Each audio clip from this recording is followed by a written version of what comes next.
August 17th, 2010 Parish Planning and Zoning Board meeting. Would you please stand while Al Williams says the pledge?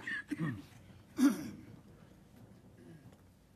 dear Lord, once again we come thanking you for your goodness and your mercy, which is everlasting. We ask that blessing upon our government. We ask that blessing upon this board and this staff. And we ask that blessing upon those who come tonight seeking a solution to a problem. We ask that the Holy Spirit dwell with us, that we might do that for which is right. In the name of the Father, the Son, and the Holy Spirit. Amen. I Pledge allegiance to the flag of the United States of America and to the republic for which it stands, one nation under God, indivisible, with liberty and justice for all. Thank you, Coach. Christy, roll call, please. Chair John Duhan. Here. Vice Chair Harold Doucette. Here. Mr. LaSalle Williams. Here. Mr. Jake Porche. Here. Mr. David Connor. Here. Mr. Whit Baker. Here. Ms. Betty Brown. Here. Ms. Latricia Cobb. Here. Mr. Elijah Gilry. Here. Gary Navarre is absent, and so is Sam Bro. Okay, thank you. This is an 11-member board. It will take a majority of those members present to grant or deny any request heard tonight. The meeting will be conducted with me reading the request from the agenda. The planning staff will give a presentation and report their recommendations. If the applicant would like to add to the staff's presentation, or if someone from the audience has any comments, please come to the microphone at the corner and state your name and address and the nature of your request. All persons wishing to speak other than the applicant need to fill out a blue card back in the back. I recommend that a spokesman be selected if there's a large group. After the discussion, the board will vote on each request. I will announce the decision of the board after the vote. All zoning exception cases are final tonight. This meeting is being taped by the Calcasieu Parish Government Channel and can be viewed on Wednesday and Thursdays following the meeting. For additional run dates, check the website www.cppj.net. Channel 5 in Lake Charles and Sulphur will cover it. Channel 61 in Moss Bluff, Westlake, Benton, and DeQuincy. Channel 99 in Carlos and Grand Lake. And at this time, would you please turn off your cell phones before we get started? Thank you.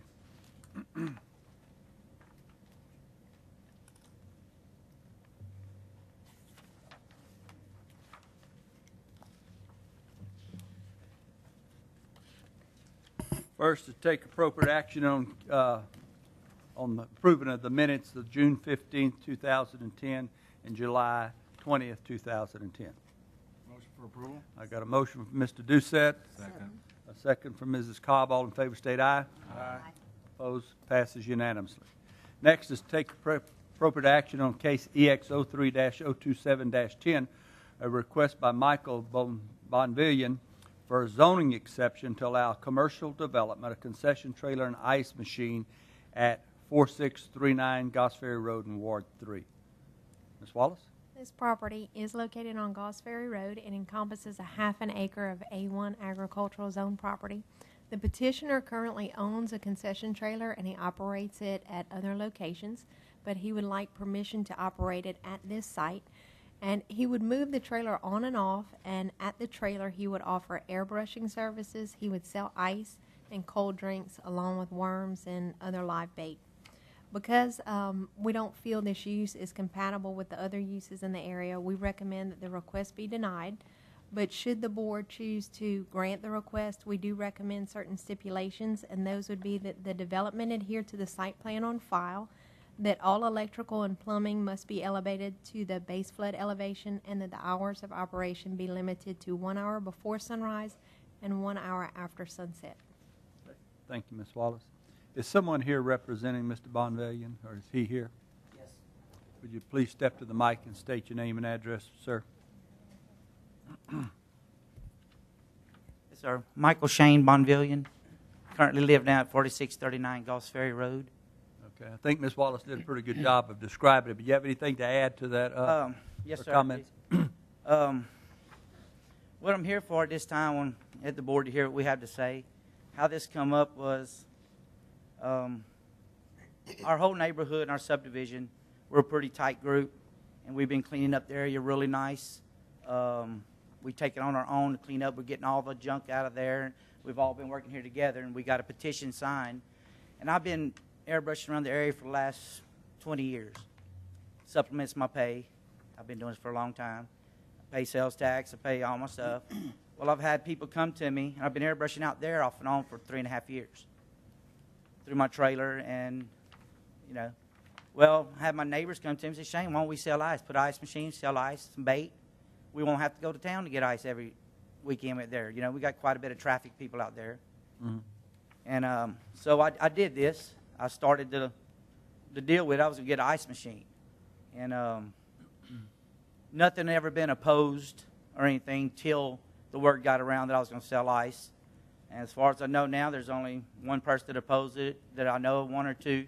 One is Mr. Mastretta, because he confronted me about it. You know, and I explained to him we just wanted to do what we want to do and have our ice out there, keep things nice and neat. Our kids play. We put up cones. Our kids play out there on the side of the road, and our whole street does the same thing. That's why we got the petition signed. Some of the neighbors are here, and just about almost all the residents signed in our subdivision and want this. Do you have a copy of that petition? Did we get? Yes, sir. It should be in your packet. I believe Ms. Tunn put a copy in everybody's packet. And Okay, thank you. so the only conversation I had with Mr. Mastretta, he confronted me and told me I couldn't do this, and he informed me that I would never do it, that he had enough money, enough political clout that it would never happen, that I'd never sell nothing there.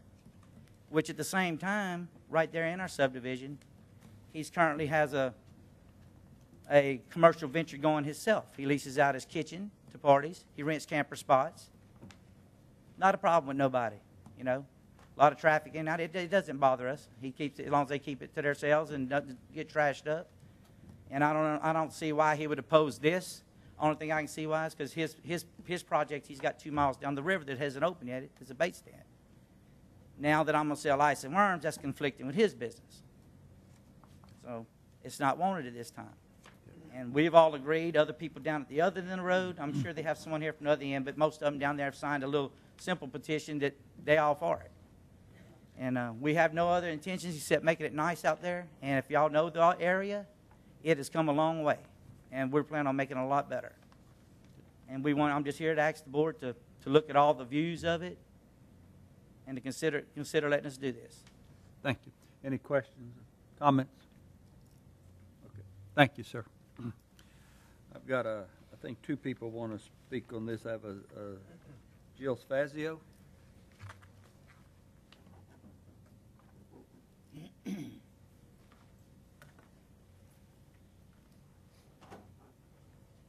Please state your name and address, sir. Jill Fazio. I live at 5755 Goss Ferry Road, which is in Goss Ferry subdivision. I own a lot at 4102 Goss Ferry Road, which is in Diamond Development subdivision. We have 3 subdivisions on that road. Goss Ferry Homeowners Association subdivision, when we went before this board, the board had to make exception to allow us to buy our sub-sized lots, are 75 foot wide, and our substandard road, which is not up to parish restrictions or parish code. Right. Which means the population density on that 3 miles of dead-end road is heavier than it would be anywhere else in the parish. The reason he mentioned the cones is because in our Diamond Development subdivision, the homes are on one side of the road and the river's on the other. So on the weekends or times when campers are down there, constantly back and forth, constantly. I'm concerned about increases in traffic, and also the other 2 subdivisions, as well as Diamond, in their restrictive covenants, no commercial development. This was designed from the beginning to be a residential area, and we'd like to keep it a residential area. Excuse me. So that's my opinion. I discussed this with the Board of Directors of the Goss Ferry Homeowners Association, of which I am president. We could not get together and poll all of our homeowners. That would be from lots 26 to lots 138. So the board, we voted saying that this It's against all of our desires as a board and our subdivision restrictions.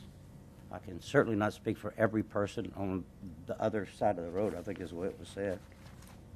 Yeah, something like that. So anyway, we oppose it, and I oppose it personally as a owner in Diamond Development. Just one question. He said he passed a petition around. Were you familiar with the petition that went around? Have not seen it, have Okay. not heard any of my people talk about it. Nobody on the board of directors for that association has ever discussed it. Okay, thank you. Any other questions or comments from anyone? Thank you. Mr. Jim Restretta? James Restretta?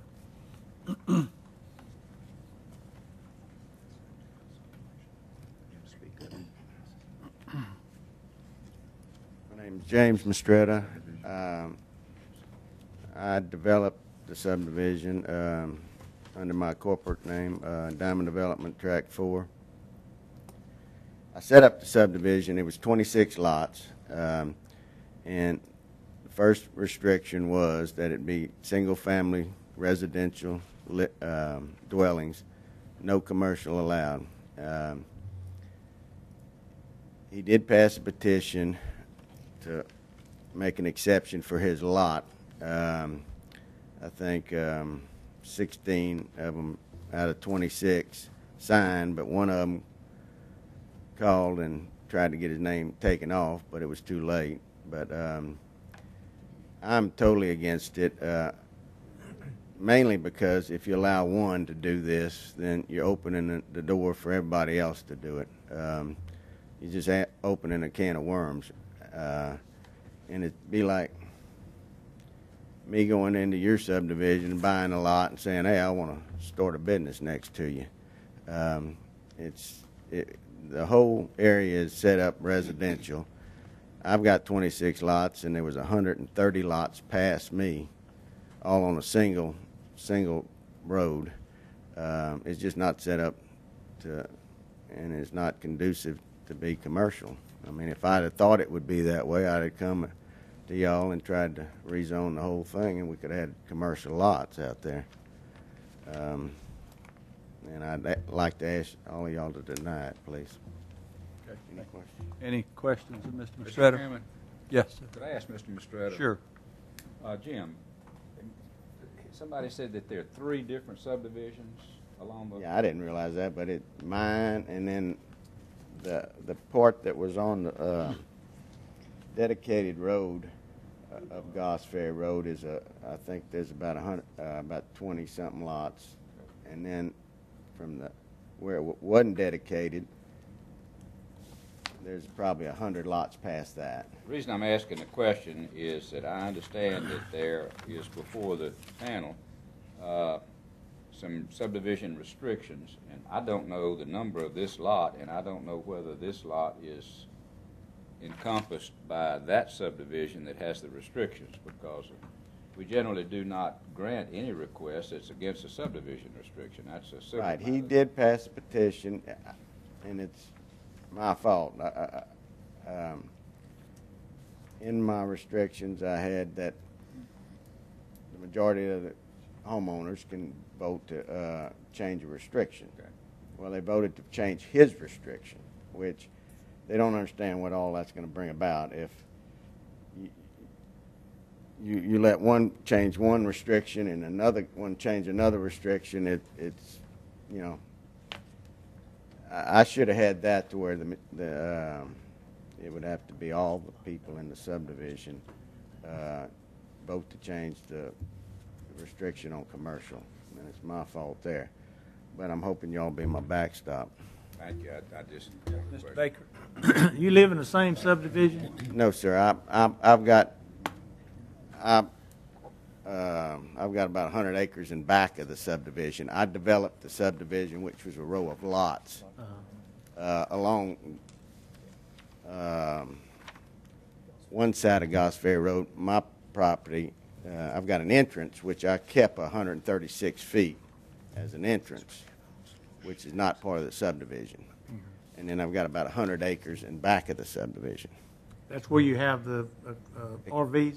Yeah, but I hadn't had one RV in there. But you could. Yeah, I could. Did they permit you for that, or? It's a camp. I'm not trying to even do it. Are you gonna have a bait stand there? No. It's my camp.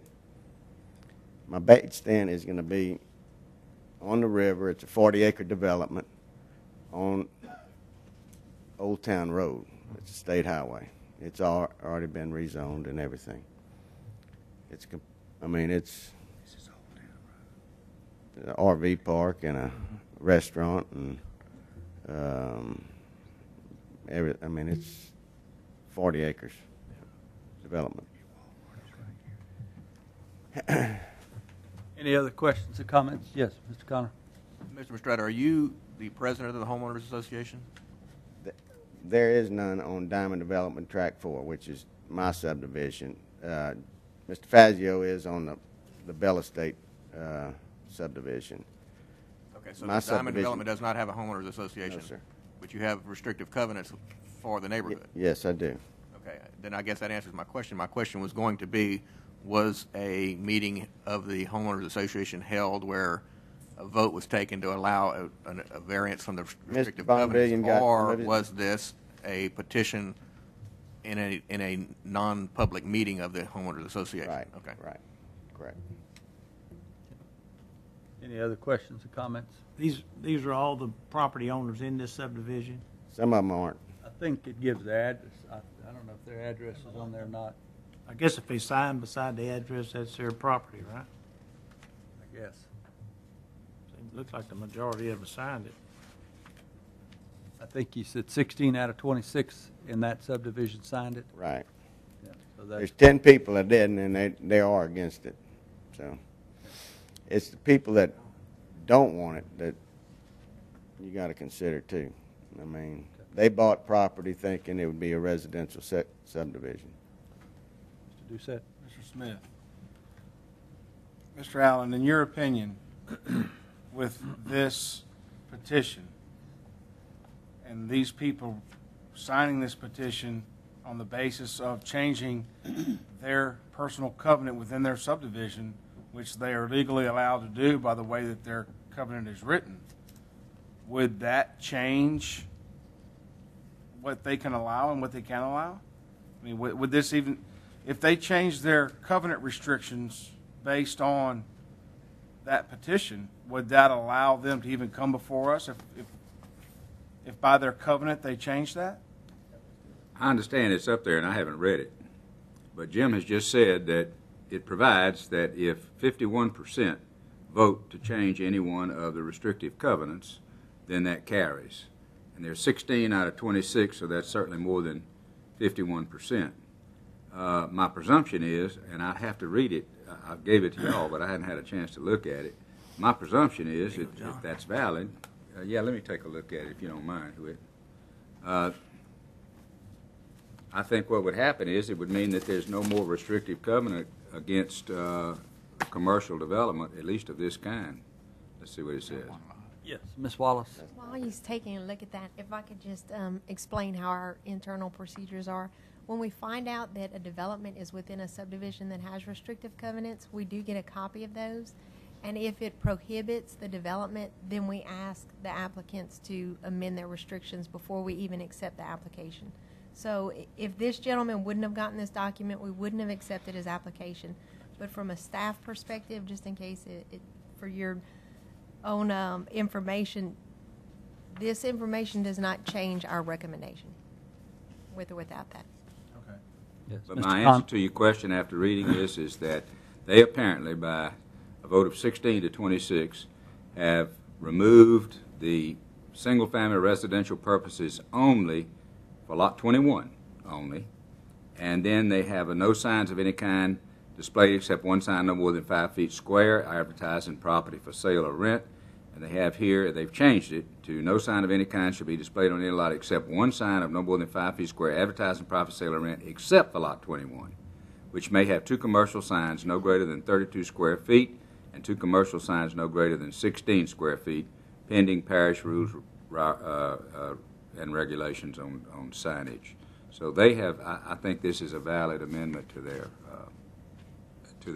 restrictive covenants. Okay. Thank you. Mr. Connor, did you have a comment? Well, I guess he's just answering my question, but typically in a homeowners association, you have your typical notice of meeting for the people to come forth. You have the call roll or sign-in sheet, that type of thing. You have a motion that comes before the homeowners association, that type of thing. They never, I mean, Excuse me, just a minute. Okay. Having not had that happen, you're still saying that a petition that goes through a neighborhood still is a valid way of changing restrictive covenants, regardless of not having a public meeting. Pursuant to the restrictive covenant. They don't say that they have to have a homeowners association. It just says 51% of the owners of the property in that subdivision can change the restriction. Thank you. Any other questions? Did you have a comment, Mr. Mistretta? No, I just. Okay. Yes, you'd have to fill out a blue card, sir. If I fill it out, can I comment on this? Yes, sure. I'll tell you what, we'll fill it out after you speak, but to save time, I think Mr. Bonvillian wants to make another comment, so if you step in behind him and make sure you fill one out. Did you have a comment? Yes, first thing I want to address is where we started, I guess, with a friend of mine, Mr. Gio Fazio. Been knowing him all my life, good man. He is the homeowners president for the other subdivision at the other end of the road. About the deal about traffic. There hasn't been a problem with traffic in the last 3 years. I've been having business, and it's not going to increase traffic because who's going to come to a dead-end road and leave Walmart area to come buy a bag of ice and worms? You know, I mean, it's going to be mostly neighborhood people and the people that come down that road and live there. It's not going to congest the area or nothing like that. Nobody's going to drive from 171 to dead-end Gulfs Ferry Road to buy a $1 bag of ice and worms and get an airbrush T-shirt. That's not going to happen. And one other thing I'd like to say, I don't know, Mr. Fazio said he was not present about our petition. Well, I have my notary here, Chief Deputy Carl Gillard. He went there personally to each and every one where there wouldn't be no conflict on who notarized this. And Mr. Gio Fazio was there at the time we signed the petition. He knew about it. And they have, if other residents wanted to oppose it, they should have been here like us, because more than half down at the other subdivision have come to me and addressed me and did sign a petition on their own. It hasn't been, I guess, notarized or documented, just on their own free will, saying how they would like to have this. They did not oppose it. Now, imagine there is a few, but most of them have come to me, which we know pretty much everyone down there, and have asked for this. And we feel that it'd be good for the area. We're not planning on stepping on Mr. Mistretta's toes about whatever. I mean, a little $2,000 or $3,000 we're going to make a year isn't going to hurt his pocketbook and his project he has going.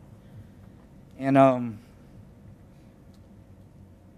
I believe he stated that there's someone wanted to get out of the petition.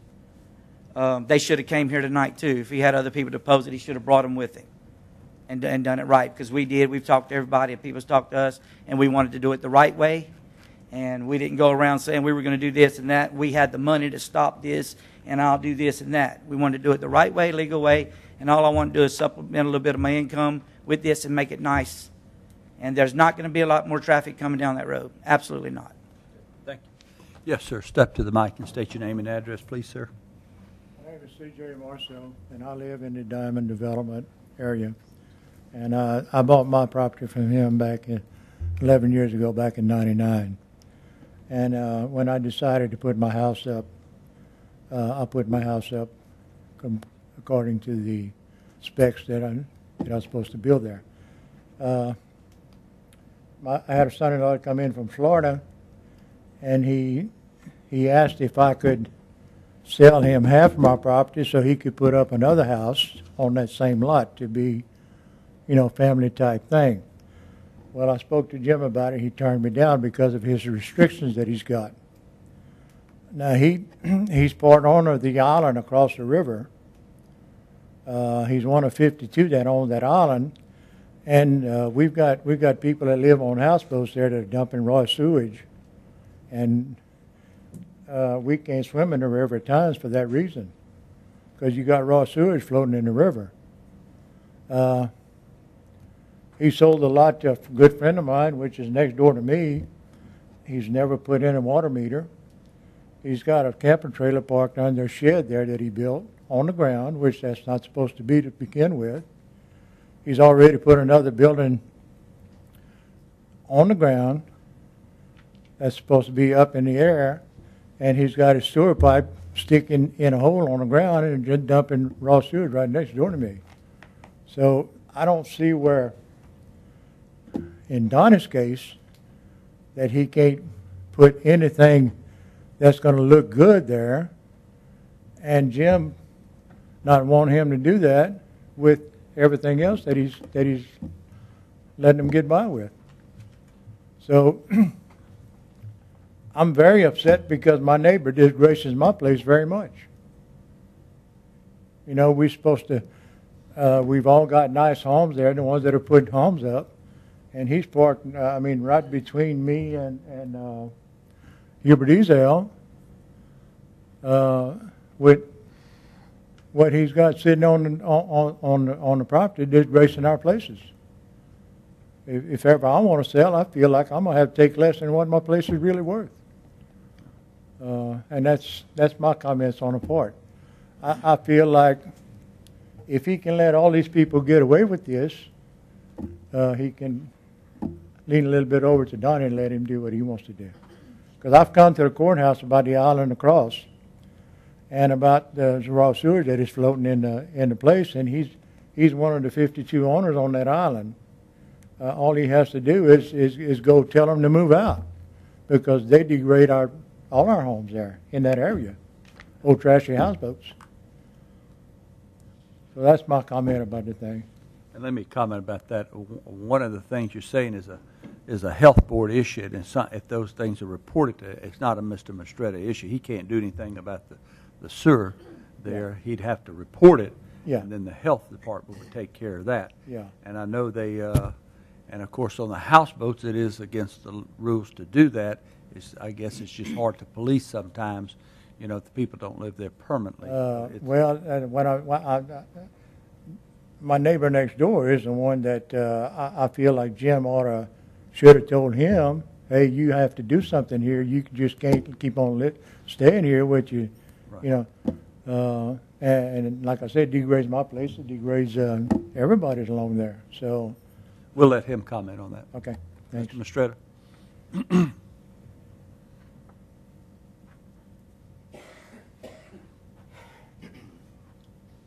Well, the stuff he's talking about, like having a boat in the yard and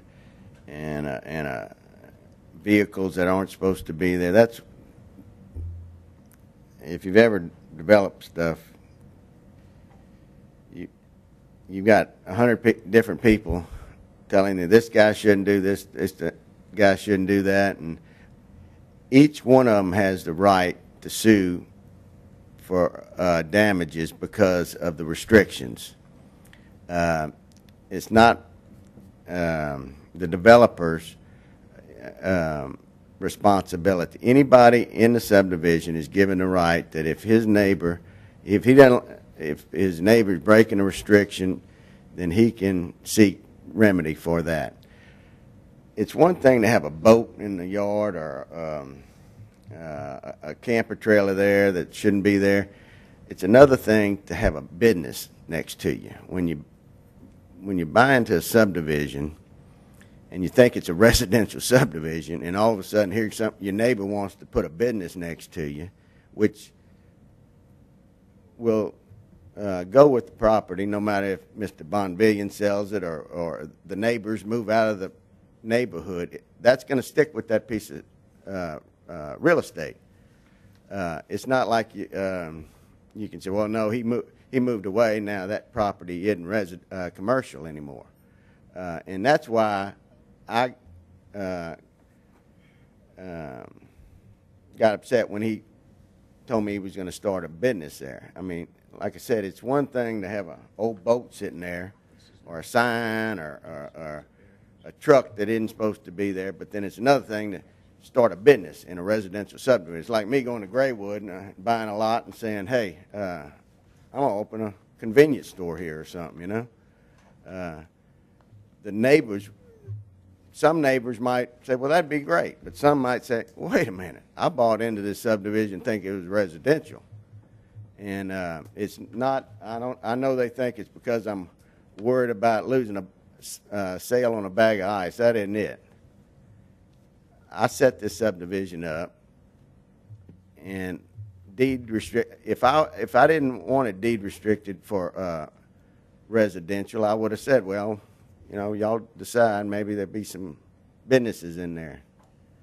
But, you know, and a lot of people bought thinking that it was a residential subdivision. And a lot of people down the road past that are depending on y'all to keep it residential.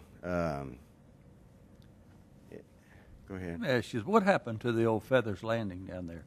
It was sold to the refinery. The refinery, refinery, when it came up for sale, the refinery bought it. I got you. Okay. Any other questions or comments, Mr. Strada? Yes, Mr. Baker. This exception is tied to the property or tied to the owner? And does it have a expiration on it with him, or? I guess you could. You could time. Could do it either, can you? Yes. We have all kind of exceptions that we make personal, you know, like putting an extra dwelling, so you could make this personal, and if this property is ever sold, it reverts. I mean, the exception is avoided.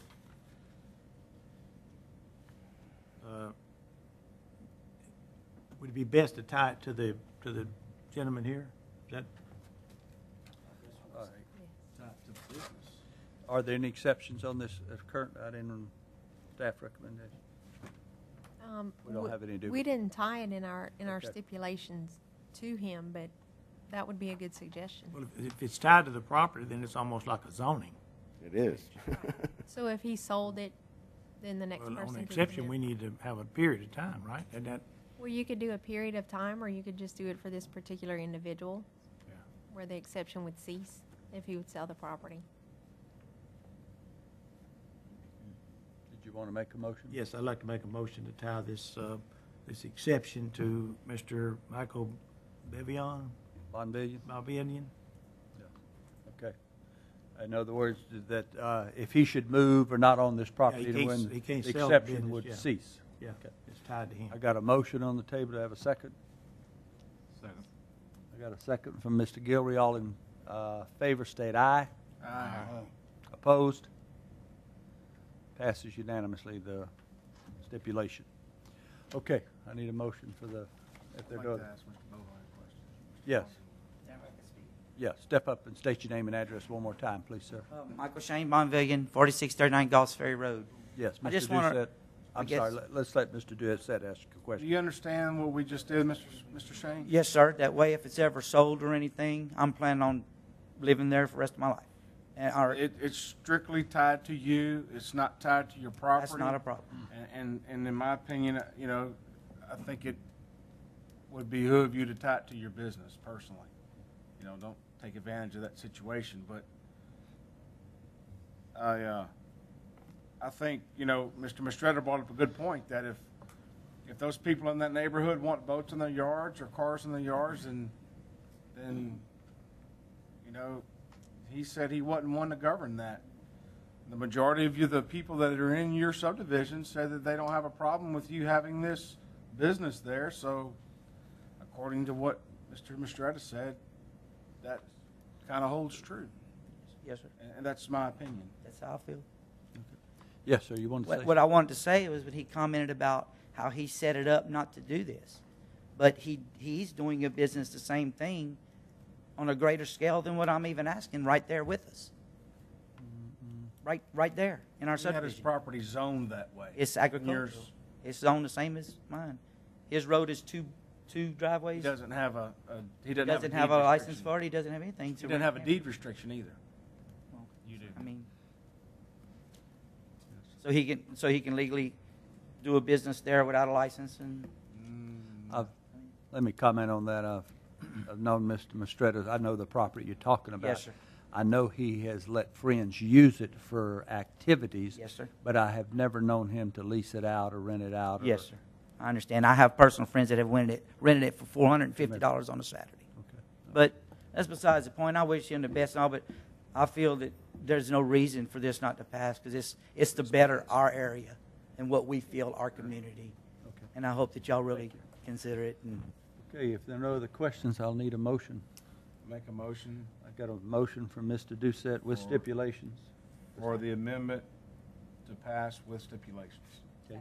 I got a second from Mrs. Brown. Let's have a roll call vote, please. Mr. Connor, No. Ms. Brown, No. Mr. Baker, Yes. Mr. Williams, No. Ms. Cobb, Yes. Mr. Porsche, No. Mr. Doucette, Yes. Mr. Gilry, Yes. and Chair Duhan. No. 4 for and 5 against. Fails 5-4. Moving on, next item is to take appropriate action on case EX 02-050-03, a request by Kenneth Crooks for a zoning exception to allow an extension of the existing bar pit, 10 acres, on Lane Road in Ward 2. Ms. Wallace. This property is located in the Manchester area, and it encompasses 50 acres of A1 zone property.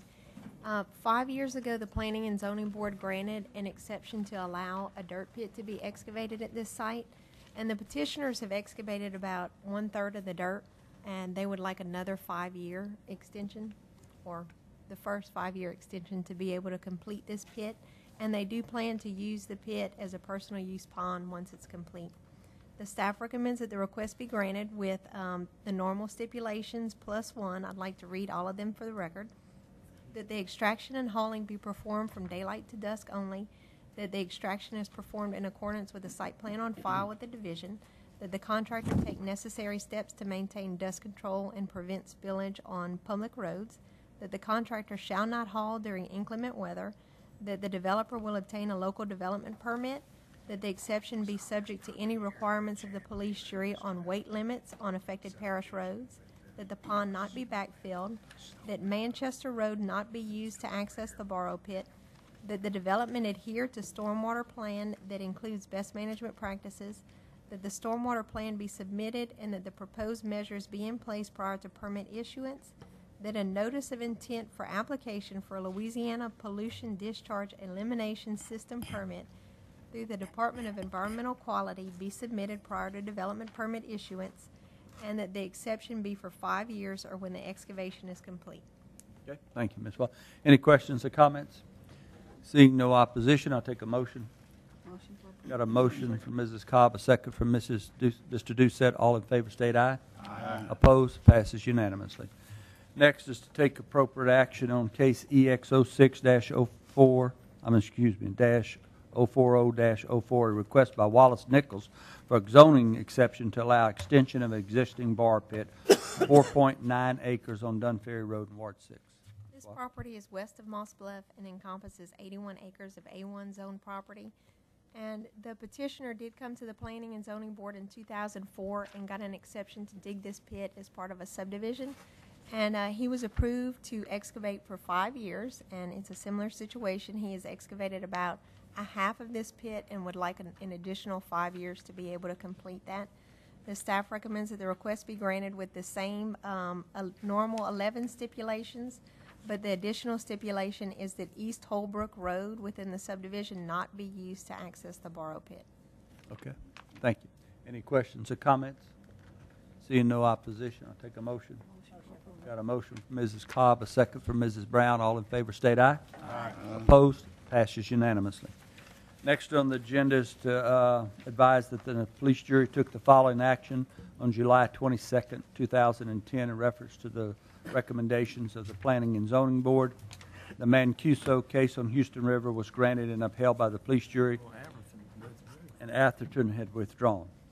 The next item is to advise that the regularly scheduled Planning and Zoning Board meeting will be held on Tuesday, September the 21st, 2010, in the police jury room. Motion for adjournment? Motion to adjourn. Motion for adjournment in a second. Adjourned.